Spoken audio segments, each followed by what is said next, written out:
Hi, this is Mark Cupp, Executive Director of the Lower Wisconsin State Riverway Board, with a special Riverway report.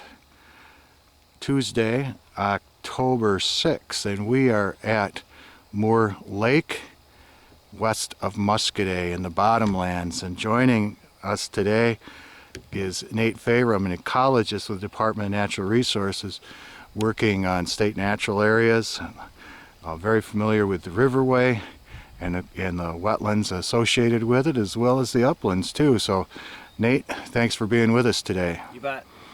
We just recently celebrated designation of the Riverway Wetlands as Ramsar wetlands of international importance. Can you tell us why the wetlands in the Riverway are critical?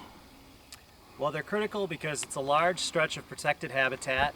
It's over 45,000 acres of state land and even more additional land that's owned by private landowners and other individuals. So it's a long linear corridor of habitats. The wetlands are a huge part of that. Over half of the state lands in the Riverway are wetlands. A lot of floodplain forests and prairies and marshes and things like that. And the wetlands buffer most of the river, so a lot of times along the river, when you're actually paddling on the river, the wetlands are adjacent and kind of buffer the river itself from the uplands and the water that's coming in from the uplands. They also provide big blocks of habitat for a lot of really rare species, especially floodplain forests, and a lot of forest interior birds and raptors and eagles, of course, nest in those along the river. And as we're looking out at this wetland complex, and we're only seeing a little bit of it, this wetland complex basically goes along the entire south shore of the river from, from Lone Rock all the way down, and then on the north side of different areas. What are some of the things that we're seeing here in this relatively pristine wetland site? Yeah, this is a good example. It shows you how many different kinds of habitats can be in these wetland complexes. You've got these open water backwaters that are great habitat for fish and ducks and waterfowl. And then you've got some emergent vegetation. We've got wild rice out in front of us here, which is great duck food.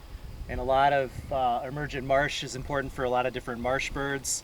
We've got sedge meadows and floating sedge mats and some wet prairie complex in here. All those have different plants and provide habitats for different kinds of animals. All different birds will nest in all these different habitats. We've got some shrub areas here, native shrubs.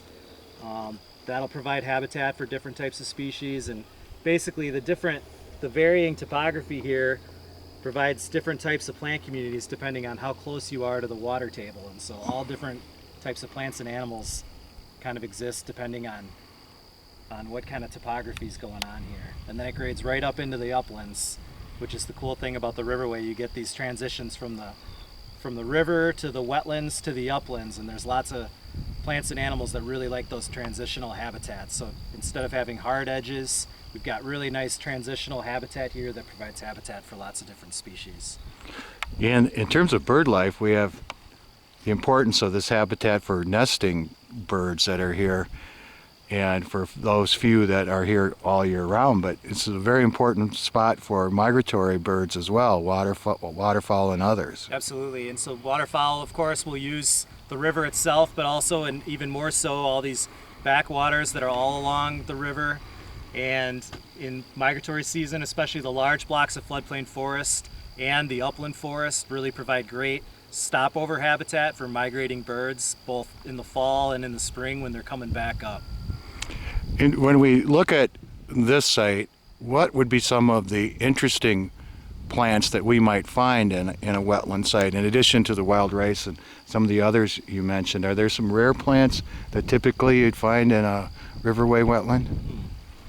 Well, we do have some unique plants that grow in the Riverway. I'm trying to think what would be right here. We've got a lot of pickerel weed growing. There's a plant called purple rocket that's kind of a really rare plant that in Wisconsin really only grows in the floodplain forests at the lower half of the Riverway.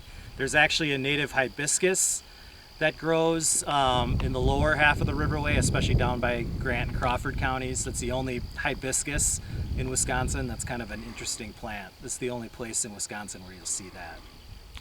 And then, of course, we see our friends the beavers that influence how these wetland complexes work, and we're seeing a comeback of beavers in the Riverway. Is that, from your perspective, good thing? Yeah, well, I guess it's probably a good thing in general.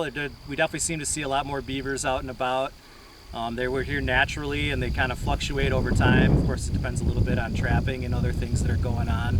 They manipulate these backwaters, so they provide changes in habitat based on what they're up to, and they're definitely part of the ecology of these backwater areas. Great. Well, thank you very much, Nate. We hope to do a couple more of these episodes at some state natural areas such as Avoca Prairie and Smith Slough, and who knows where we may end up.